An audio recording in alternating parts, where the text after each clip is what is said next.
Hey guys, it's Ellie. Welcome back to Bite-Sized Book of Mormon. I'm glad to have you with me. So, if you've never been here before, this is just a podcast where I read through one chapter of the Book of Mormon each episode, and I give a little bit of context, a little bit of insight, a little bit of good times, so stick around.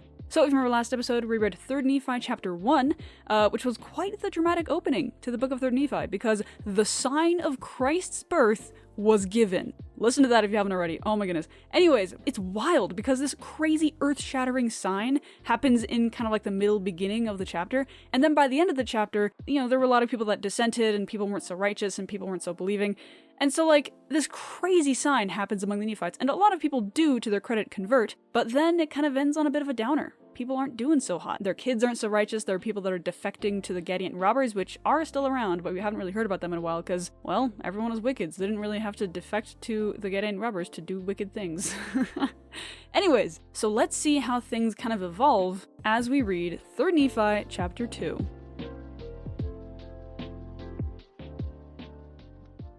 And it came to pass that thus passed away the 95th year also, and the people began to forget those signs and wonders which they had heard, and began to be less and less astonished at a sign or a wonder from heaven, insomuch that they began to be hard in their hearts and blind in their minds, and began to disbelieve all which they had heard and seen, imagining up some vain thing in their hearts, that it was wrought by men and by the power of the devil to lead away and deceive the hearts of the people. And thus did Satan get possession of the hearts of the people again, insomuch that he did blind their eyes and lead them away to believe that the doctrine of Christ was a foolish and a vain thing.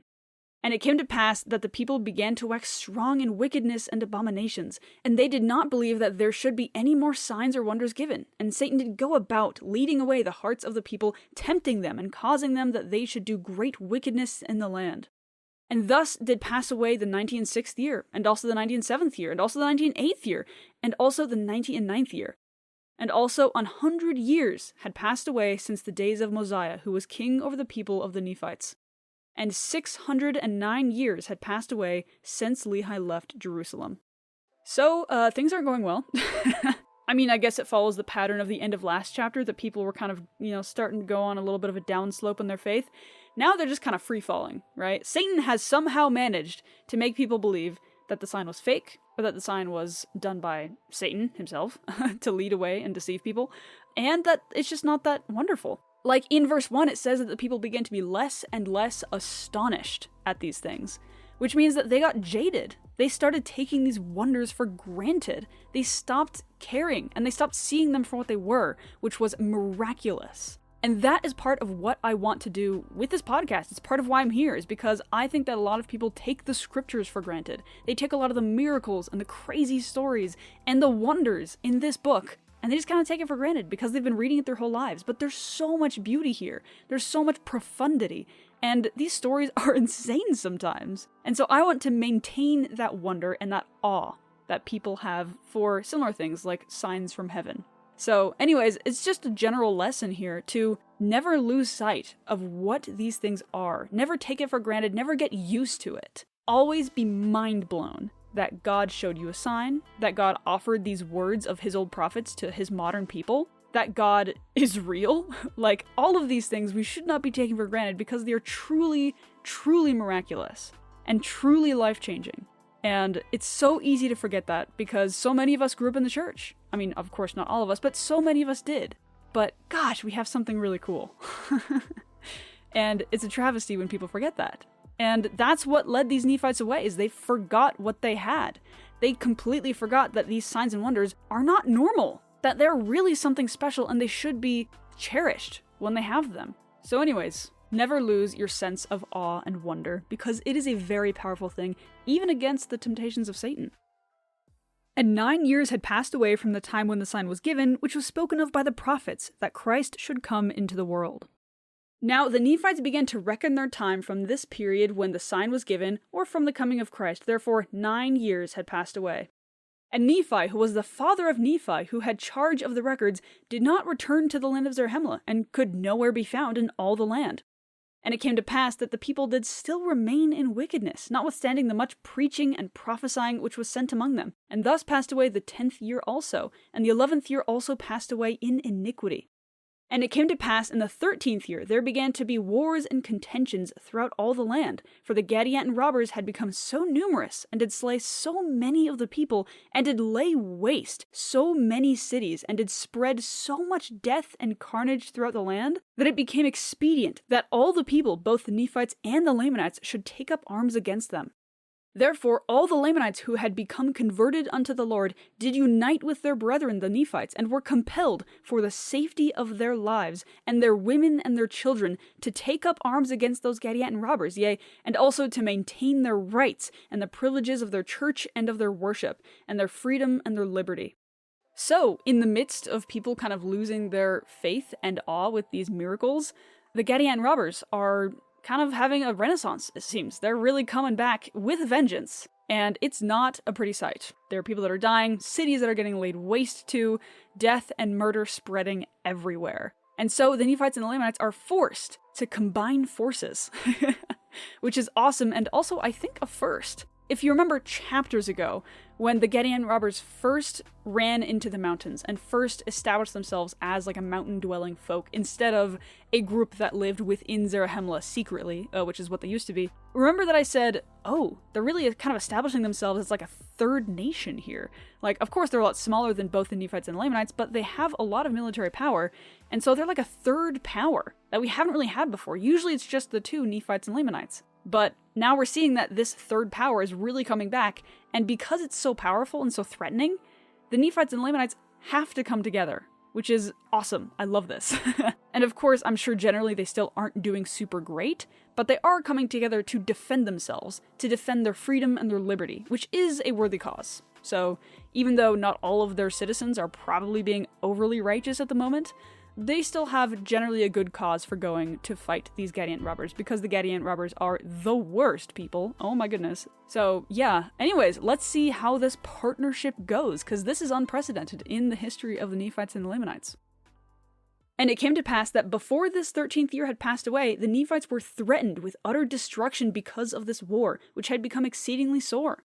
And it came to pass that those Lamanites who had united with the Nephites were numbered among the Nephites. And their curse was taken from them, and their skin became white like unto the Nephites. And their young men and their daughters became exceedingly fair, and they were numbered among the Nephites, and were called Nephites, and thus ended the 13th year. And it came to pass in the commencement of the 14th year, the war between the robbers and the people of Nephi did continue, and did become exceedingly sore. Nevertheless, the people of Nephi did gain some advantage of the robbers, insomuch that they did drive them back out of their lands into the mountains, and into their secret places. And thus ended the 14th year. And in the 15th year they did come forth against the people of Nephi. And because of the wickedness of the people of Nephi and their many contentions and dissensions, the Gadianton robbers did gain many advantages over them. And thus ended the 15th year, and thus were the people in a state of many afflictions, and the sword of destruction did hang over them, insomuch that they were about to be smitten down by it, and this because of their iniquity.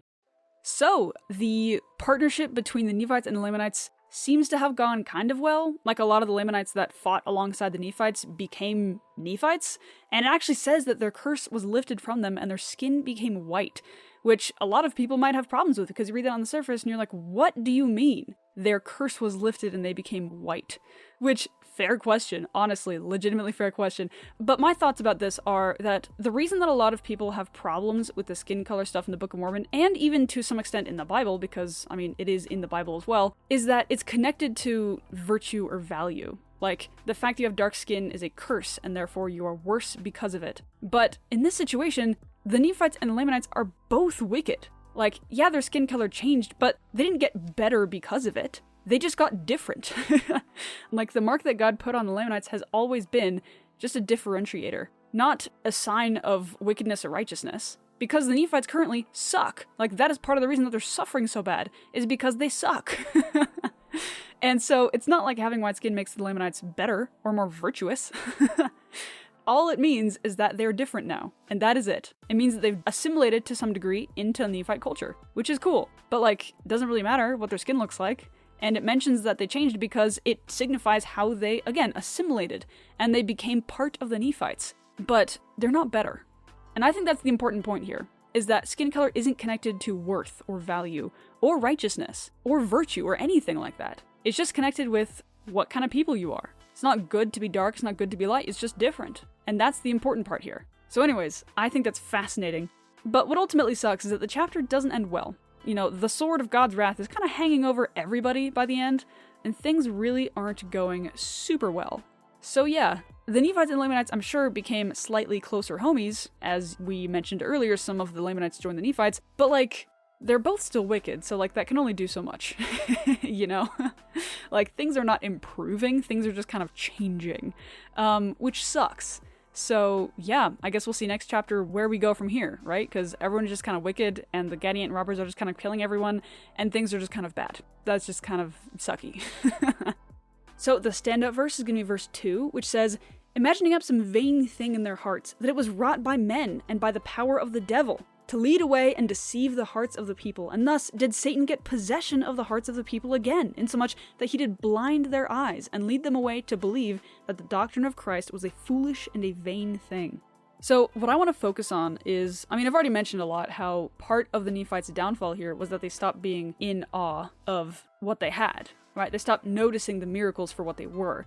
But what I want to focus on about this verse this time around is that Satan convinced the people that the gospel of Jesus Christ was a foolish and a vain thing. I mean, do you ever have people in your life that say, hey, religion, that's so vain. Like, you really think you're that important that some higher power loves you specifically? Really?